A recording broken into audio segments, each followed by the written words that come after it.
Ada yang masuk beritanya, saya masih masuk di grup itu yang penanganan di gunung.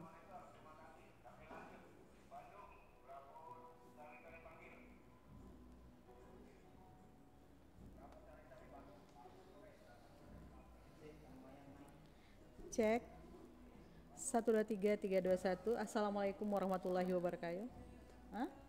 Pak bicara coba Pak.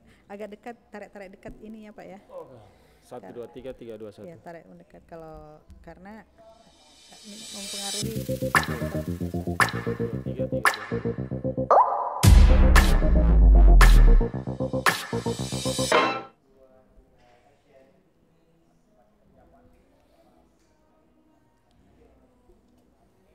Assalamualaikum warahmatullahi wabarakatuh. Halo, saya Maya. Selamat bergabung kembali di ruang podcast terkini ID. Selama beberapa menit ke depan, kita akan berbincang bersama dengan tamu saya. Hari ini di ruang podcast kami kedatangan tamu dari Kepala Badan SAR Makassar, Pak Mustari. Assalamualaikum warahmatullahi wabarakatuh Pak. Apa kabarnya? Waalaikumsalam warahmatullahi wabarakatuh. Alhamdulillah sehat-sehat. Alhamdulillah. Mohon maaf ini Pak, di tengah kesibukannya kami meminta sedikit waktunya Bapak untuk berada di ruang podcast kami. Dan dari tadi katanya kayaknya mau menunggu di absen ya Pak ya. Ya. Jadi ternyata aktivitas Kepala Basarnas di seluruh Indonesia itu mereka selalu dikontrol pagi dan sore Pak ya. Ya betul. Sesuai dengan tupoksi kami ya. Kita standby SAR 24 jam. Wah. Jadi pusat selalu mengontrol kesiapan tim Basarnas di daerah. Dalam hal ini mengantisipasi apalagi sekarang musim cuaca, ditambah lagi musim libur panjang ini. Jadi kita tetap siaga terus selama 24 jam. Iya, cuaca sudah mulai tidak menentu dan sekarang ada kegiatan seperti yang di Gunung Bawah Karang sekarang persiapan pendakian. Dan itu juga menunggu kesiapsiagaan kita Pak ya. Ya betul. Pak, ini selama pandemi ini kan kita. Tapi sebelum itu saya mau tanya Pak, sekarang personilnya Basarnas itu ada berapa orang sih Pak untuk menangani musibah yang ada di Sulawesi Selatan? Ya, untuk kekuatan Basarnas Makassar itu berjumlah 102 orang. 102 orang untuk menangani se-Sulawesi Selatan ini Pak? Iya, Sulawesi Selatan. Yang tadinya Sulawesi Barat juga. Oh Sulawesi Barat. Namun sekarang Sulawesi Barat sudah berdiri sendiri, sudah jadi kantor sendiri. Gitu. Sehingga kita sudah tinggal satu provinsi yang kita tangani. 102 orang dengan kapasitas yang begitu, tapi kelihatan sekarang juga peralatan-peralatan SAR itu sudah banyak sekali Pak ya. Ada kapal laut, apa itu Pak yang Kamajaya ya? Kamajaya, Kaisar Kamajaya. Itu berapa knot itu Pak kerennya? Alut yang sekarang yang dimiliki Basarnas Makassar itu satu alut kapal negara berukuran 70 meter dengan kecepatan rata-rata itu 14 knot. Nah, ini juga sebagai kapal rescue, juga sebagai kapal induk atau kapal supply. Jadi pada saat terjadi kecelakaan kapal ini bisa juga berfungsi sebagai kapal supply BBM ke kapal-kapal yang melakukan pencarian dan pertolongan. Oh, jadi dia juga bisa menyuplai melakukan pencarian di ini Pak ya? Ada perahu karet juga, ada speedboat, ada apa lagi tuh Pak? Apa lagi tuh yang alat pencarinya itu? ROV. Jadi kapal ini posisi sekarang standby di Pelabuhan Soekarno-Hatta. Jadi dia standby 24 jam mengantisipasi bila ada kecelakaan kapal atau pelayaran. Apalagi saat ini Sulawesi Selatan ini masuk ALKI 2, yaitu jalur pelayaran internasional. Jalur pelayaran internasional. Ya, betul. Dan sampai apalagi sekarang cuaca sudah mulai agak tidak bersahabat dan beberapa kecelakaan laut Pak ya yang sering terjadi. Betul. Jadi sekarang menurut informasi BMKG sekarang sudah masuk musim penghujan di bulan Oktober ini. Mungkin informasi yang kita dapatkan itu ada dampak La Nina di bulan lagi Pak ya yang membuat kita siaga. 12. Ya sekarang mungkin masyarakat mulai antisipasi waspada dengan cuaca yang berubah ini.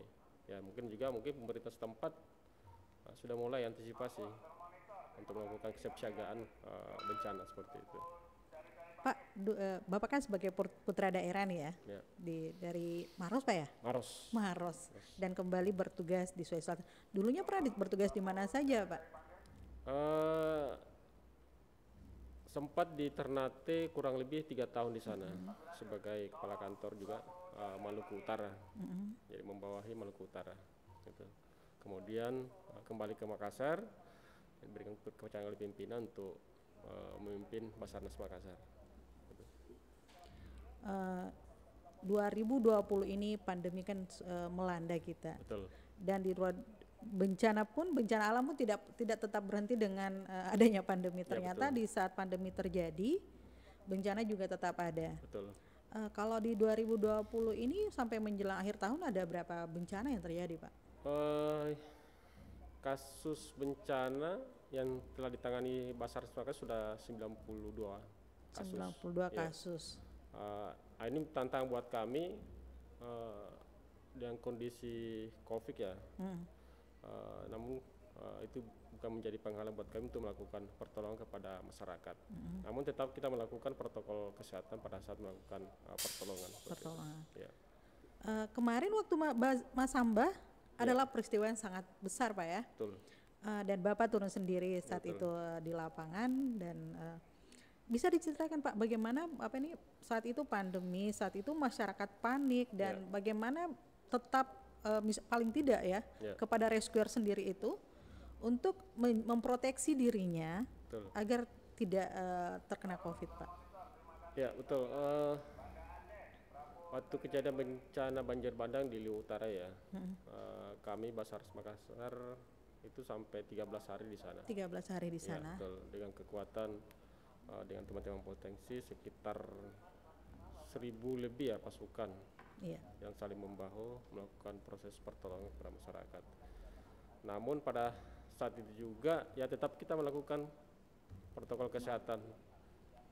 Tetap kita himbau kepada teman-teman khususnya Basarnas dan relawan tetap menjaga protokol kesehatan gitu. Karena kita tidak tahu masyarakat yang kita tolong maupun masyarakat yang aktivitas itu kita bersama-sama di lapangan. Iya Pak, apalagi kan sekarang masyarakat itu ya kalau ada bencana atau ada terjadi sesuatu malah berkerumun, betul. Malah menjadi sebuah tontonan dan mereka tidak menjaga jarak dan kadang tidak memberi ruang kepada penolong untuk melakukan pertolongan. Ya. Pak, apakah para rescuer ini mereka secara berkala juga dilakukan misalnya rapid test atau swab atau apa untuk memproteksi mereka? Ya betul.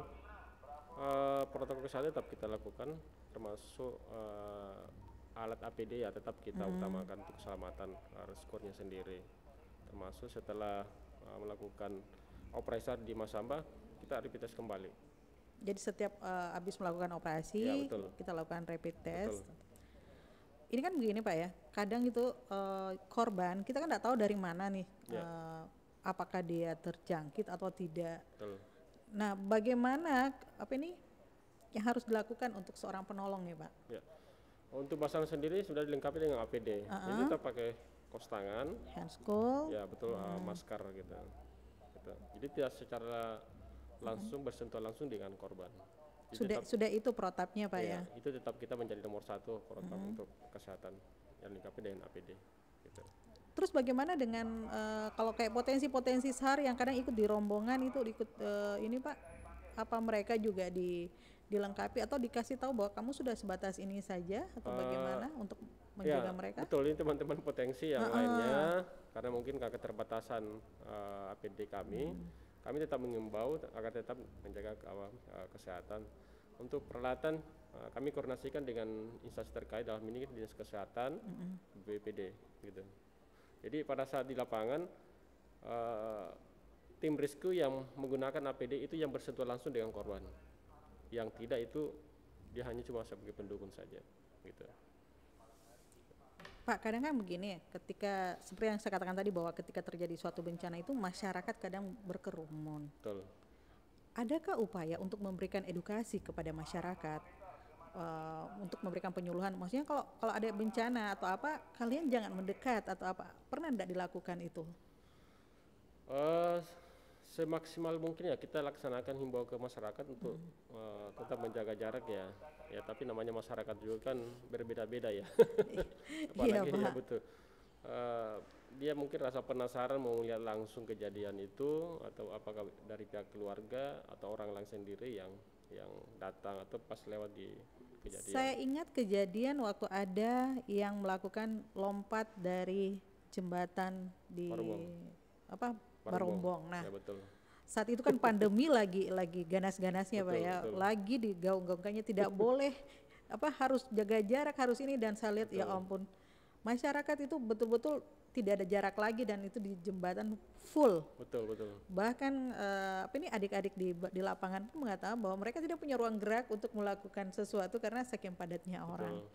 Mungkin sebenarnya ada yang harus kita lakukan Pak, mungkin protap atau apa, misalnya kerjasama dengan bagian keamanan atau apa. Betul.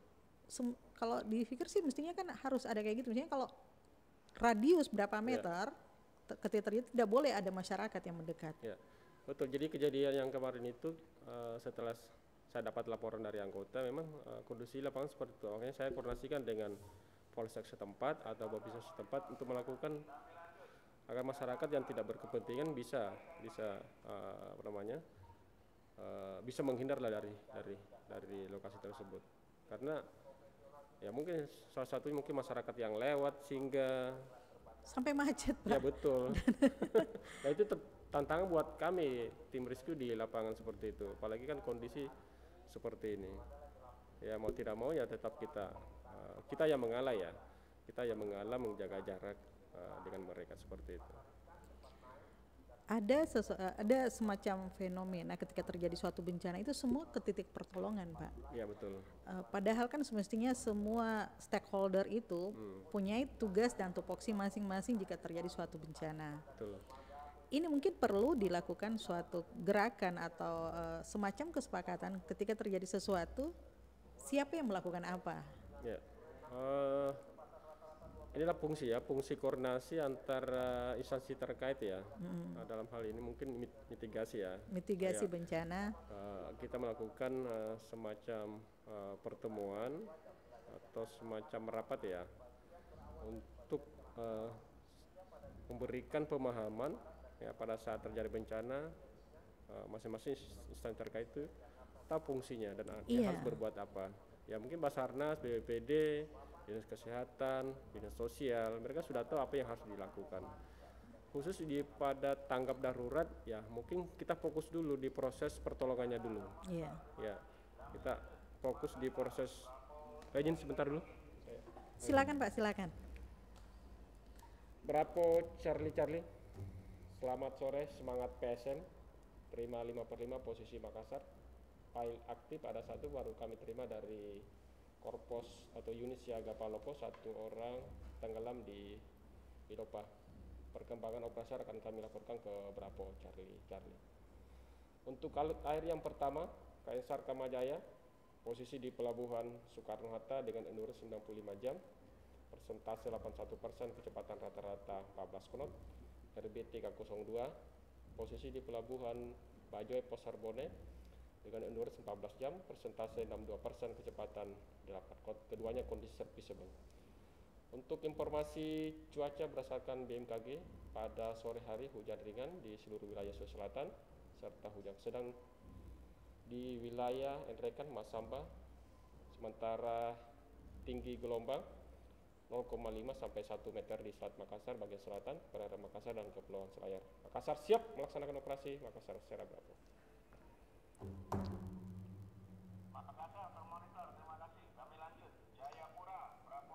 Jadi itu tadi tiap hari harus dilaporkan item per item terjadi apa yang terjadi di setiap wilayah Pak ya, dan itu harus tercover sampai ke pusat. Ya, ini alat komunikasi atau pemantauan kantor pusat ke seluruh UPT yang ada di Indonesia.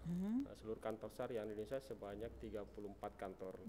Jadi setiap pagi dan sore kita laporkan kejadian yang ada di daerah masing-masing, termasuk kondisi cuaca. Kondisi cuaca juga. Terus kesiapan alut SAR yang digunakan gitu. Mulai dari endurance untuk kapal, SAR darat, dan lain-lain itu harus ready semua, sehingga tidak ada waktu yang terbuang lama untuk melakukan pertolongan Koordinasi betul, ke masyarakat. Jadi kita tetap siaga 24 jam dengan tetap mengacu ke respon time. Itu sekarang standarnya adalah dulu 30 menit, sekarang tinggal 25 menit. Semakin mempercepat melakukan respon pertolongan jika terjadi sesuatu. Betul. Pak, saat ini yang masih menjadi kendala nih, yang masih menjadi kendala bagi Basarnas untuk wilayah Sulawesi Selatan, apa yang masih menjadi kendala jika melakukan pertolongan, Pak? Kendala yang kami hadapi yang pertama adalah jumlah personil yang masih Personil, iya, masih 100 lebih, Pak ya. Yang tadinya 2 provinsi, sekarang tinggal 1, namun kekuatan kami 102 ini itu pun sudah terbagi lagi nih ke beberapa posar. Palopo, Bone, Bantaeng, dan Selayar. Ya. Akhirnya pada saat terjadi suatu kejadian bencana maupun kecelakaan, kami dibantu teman-teman potensi TNI Polri dan teman-teman relawan. Gitu. Sekarang kalau ini kan fungsi relawan, Pak ya. Kalau tidak salah baru-baru ini ada pelatihan SAR daerah juga, Pak ya. Betul. Itu adalah apakah upaya untuk pembinaan bagi relawan atau potensi SAR, Pak? Ya, jadi salah satu program kami itu melakukan pelatihan potensi SAR terhadap teman-teman potensi, baik TNI, Polri maupun teman-teman relawan mahasiswa. Kita latih, bahkan masyarakat kita latih mereka, sehingga pada saat terjadi suatu eksiden, dia bisa melakukan pertolongan tanpa menunggu dari Basarnas. Jadi dia bisa langsung action, memberikan pertolongan pertama kepada korban seperti itu. Makanya kita harus latih mereka, walaupun basic dasar, tapi dia sudah tahu apa yang harus dilakukan pada saat berhadapan dengan korban seperti itu. Kalau Basarnas sendiri mendata potensi SAR yang ada, yang sudah melakukan latihan itu ada berapa banyak sih, Pak? Target kami Basarnas itu 2.000 orang ya. 2.000 orang. Ya, tahun ini 2.000 orang yang kita harus latih mereka, karena dari beberapa kejadian-kejadian sangat banyak yang kita laksanakan, sehingga perlu pelibatan masyarakat, instansi terkait, TNI Polri dan teman-teman mahasiswa. Sehingga pada saat kejadian kita sudah tahu, kita sama-sama di lapangan gitu. Jadi menjadi program setiap tahunnya. Program tahunan ya, Pak ya. Kan selain melakukan operasi ada juga apa ya, siaga ya, Pak ya, yang dilakukan. Siaga ini dilakukan untuk pencegahan ya, Pak ya. Betul. Jadi di kantor itu ada, karena siaga ini termasuk tupoksi kami juga, siaga SAR. Jadi 24 jam kita per sip-sip. Artinya di kantor itu standby 24 jam untuk menerima berita yang masuk, pelaporan-pelaporan dari masyarakat bila terjadi sesuatu kejadian. Gitu. Jadi begitu terima dengan standar respon time kami 25 menit, pasukan langsung berangkat menuju ke lokasi seperti itu. Pak, ini kan begini, ketika misalnya ada nih ya orang melakukan pertolongan, bagaimana mengecek bahwa itu adalah berita benar atau berita tidak benar? Kan kadang juga ada yang iseng nih, Pak ya. Betul. Kadang yang iseng nelpon untuk meminta pertolongan, entah itu mengetes tim Basarnas atau apalah ya niatnya. Apa semacam protap untuk mengecek bahwa ini berita benar kejadian atau bagaimana? Ya betul, kejadian ini memang biasa kami alami ya. Ada yang iseng-iseng telepon ke kantor bahwa melaporkan ada kejadian seperti ini. Nah, ini yang kita tingkatkan SAR intelijen kami. Oh, ada namanya SAR intelijen ya, Pak? Jadi kita ada SAR intelijen untuk mengecek apa betul berita itu valid atau tidak. Ini fungsi-fungsi SAR intelijen yang kami bangun dengan teman-teman TNI Polri dan teman-teman mahasiswa. Dan itu sangat cepat sekali karena kan responnya harus cepat memutuskan bahwa ini berita tidak valid, berita bohong. Betul. Karena yang standby di kantor itu, yang di petugas kom itu kan terus update terus berita.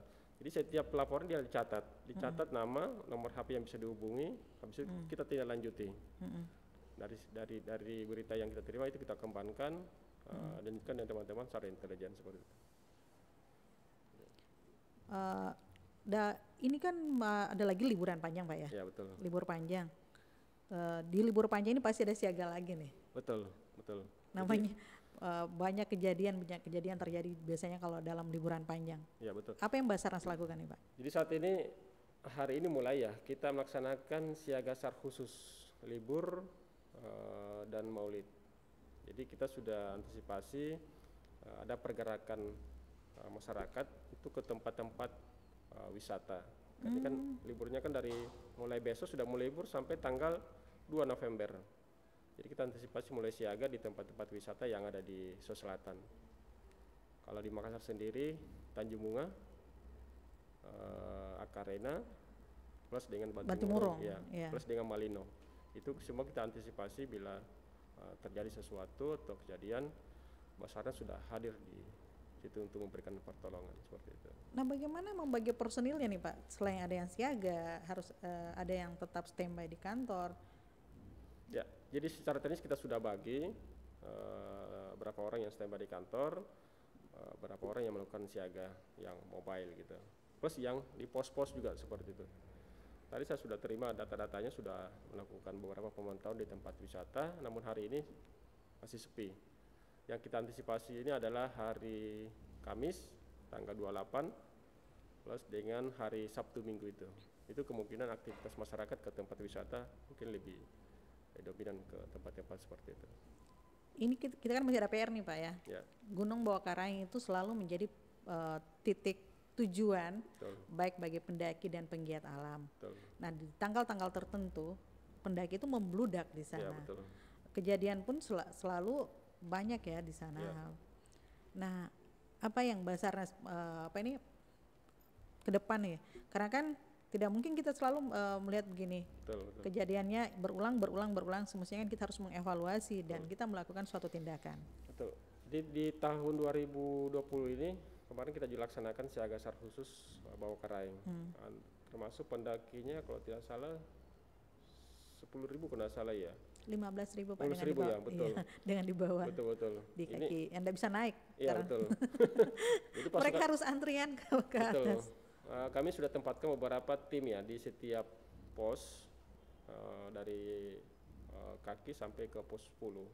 Kita sudah tempatkan beberapa teman-teman Basarnas, teman-teman dari relawan, termasuk mahasiswa. Kita gabung jadi satu, kita bagi. Jadi bila ada trouble di beberapa tempat, mereka sudah langsung proses evakuasi ke bawah.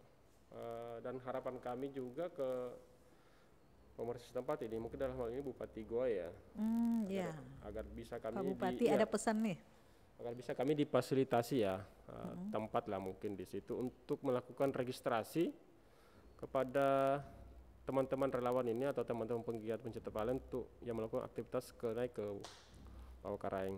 Ya minimalnya mungkin ada tempat. Kayaknya bukan tempat cuma registrasi Pak, kita perlu mengedukasi para pendaki jika naik itu apa yang boleh dan tidak boleh dilakukan. Betul. Karena ini kadang membuat kelalaian dan hal maksudnya dianggap kecil, misalnya membuat pembungkus permen ya. Betul. Satu orang membungkus satu permen, pembungkus permen, bayangkan kalau umpamanya 5.000 orang membuat satu bungkus permen, siapa yang membawa turun sampahnya? Betul. Nah itu yang harus dipikirkan. Betul. Ya, mungkin salah satu yang harus dilakukan memberikan edukasi kepada pendaki-pendaki ya. Selain untuk melakukan regis berapa orang yang melakukan aktivitas ke atas, perlu juga disampaikan edukasi seperti itu. Karena Gunung Bawah Karaing ini perlu juga kita jaga dan lestarikan ya. Dan kegiatan ini sudah menjadi agenda setiap tahun ya. Iya. Agenda 17 pengibaran bendera merah putih setiap tanggal 17. Nah, terus mungkin ada beberapa juga aktivitas masyarakat juga di atas yang dilakukan. Gitu. Ada lagi Pak yang kurang? Yang pernah saya bandingkan ketika di beberapa di kaki gunung yang ada di Indonesia ya. Ketika kita mau naik tuh tidak ada pemeriksaan logistiknya kita. Betul. Jadi kita para pendaki naik saja. Betul. Dan ternyata kan banyak kejadian bahwa mereka harus kelaparan, tidak diperiksa kesiapan pakaiannya, ternyata terjadi hipotermia. Betul. Nah mungkin itu yang harus menjadi titik tolak bagi kita bahwa Gunung Bawah Karaing itu bisa menjadi tempat pendakian yang aman dan tidak lagi menelan korban. Betul. Dari evaluasi kegiatan kemarin ya, salah satu yang disebutkan itu betul sekali. Jadi pendaki ini perlu memang disampaikan bahwa ada pemeriksaan bekal apa yang dia bawa. Jangan sampai begitu dia melakukan pendakian tiba-tiba cuaca berubah nih atau mengalami sesuatu. Ini yang perlu sangat diperhatikan sebelum mereka naik ke puncak seperti itu. Makanya salah satu setelah kegiatan itu kita evaluasi dan semua harus terlibat di dalamnya. Basarnas, dalam ini Pemda setempat dan instansi terkait yang ada di Malino seperti itu. Jadi mungkin kita nanti melakukan proses pemeriksaan ya, apa orang ini bisa melakukan pendakian atau Ya, kita itu yang tahan. penting Pak. Betul. Karena untuk menjaga korban jangan sampai terjadi korban. Betul. Ada mungkin himbauan Bapak nih untuk kepada masyarakat. Ya. Utamanya ketika terjadi bencana, itu kayaknya yang perlu ini Pak. Masyarakat harus mengetahui ketika terjadi bencana apa yang harus mereka lakukan.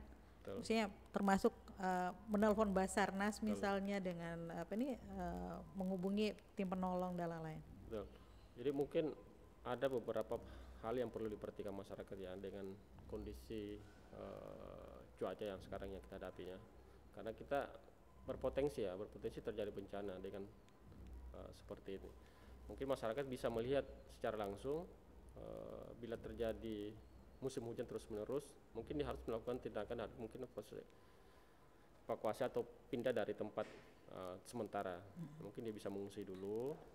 Terus yang kedua adalah pada saat terjadi bencana bisa langsung melakukan telepon ke Basarnas, bisa juga telepon ke BPBD atau instansi terkait untuk melakukan proses evakuasi secepat mungkin ya sebelum terjadi mereka bencana. bisa juga ke Polsek atau ke Babinsa ya Pak ya, yang bisa menjadi penghubung untuk menghubungi Basarnas. Betul. Kami kalau dari pihak Basarnas standby 24 jam. Tinggal masyarakat telepon, insya Allah paling lama 20 menit kita sudah berangkat ke lokasi untuk melakukan proses pertolongan seperti itu. Dan yang paling penting kalau umpamanya terjadi bencana jangan menumpuk. Ya, betul. Jangan menumpuk di lokasi kejadian. Kasihlah ruang bagi tim rescue untuk melakukan pertolongan dan melakukan penanganan yang baik sehingga betul-betul si korban ini tertangani dengan baik, karena jangan sampai kita melakukan trouble di saat terjadi kecelakaan. Betul. Itu Pak ya? Iya. Saya kira masyarakat sudah bisa mengakses ya informasi-informasi cuaca ya dari BMKG, terus potensi-potensi yang bisa terjadi sehingga masyarakat bisa mengambil keputusan untuk segera melakukan tindakan yang terbaik untuk keselamatan dirinya maupun keluarganya seperti itu. Ada yang saya lupa juga bahwa ternyata kantor SAR Makassar itu memberikan telah melakukan satu langkah awal, itu memberikan penjaminan ke tahap awal dulu ya Pak ya, yang mengenai jam sostek relawan. Dan ini memberikan proteksi dan perlindungan kepada relawan. Bagusnya lagi bahwa ternyata itu yang menanggung itu adalah pegawai-pegawai dari Basarnas itu sendiri, yang rela gajinya dipotong untuk membayarkan iuran BPJS untuk para relawan. Betul begitu Pak ya? Iya, jadi secara sukarelawan ya, secara ikhlas kita memberikan gaji kita untuk melakukan membayar asuransi kepada teman-teman potensi, dan itu kerjasama Basarnas dengan pihak asuransi bagus sekali karena ini bukan dalam bentuk utang apabila tidak terbayar, nanti ada ada dana baru kita bayar baru itu bisa berfungsi kembali. Apa yang mendasari ini Pak? Kegiatan ini sangat mulia ini Pak. Ya karena kami juga bersyukur ya teman-teman potensi membantu tugas Basarnas ya melaksanakan tugas-tugas kemanusiaan. Hanya kami juga terpanggil, udahlah kita secara ikhlas ya kita keluarkan rezeki yang diberikan oleh Tuhan, sebagai rezeki kita sumbangkan ke teman-teman. Ini baru dilakukan sama SAR Makassar kan? Ya, ini saya sampaikan dan ini diapresiasi kantor pusat ya, bahwa kegiatan apa yang dilakukan ini sangat positif sekali untuk teman-teman relawan ya. Jadi niat yang ikhlas, rela mau mengeluarkan gajinya untuk asuransi teman-teman relawan. Gitu. Satu pertanyaan pamungkas dan penutup nih Pak ya. Dan ini adalah titipan dari teman-teman saya yang jurnalis, yang mereka juga berada di titik terdepan jika terjadi sesuatu bencana. Mereka minta untuk juga dikasih pelatihan Dan utamanya katanya mereka mau lihat nih Pak, kapal Kamajaya. Ini titipan dari teman-teman yang WhatsApp saya bahwa mereka butuh juga untuk diberikan pelatihan untuk safety diri karena mereka berada di titik-titik terdepan. Betul. Jadi insya Allah ya, ini program kami akan kami tampung ya. Mudah-mudahan tahun depan ada anggaran untuk pelatihan teman-teman potensi, khususnya untuk para wartawan ya. Iya Pak. Karena bagaimana Basarnas dengan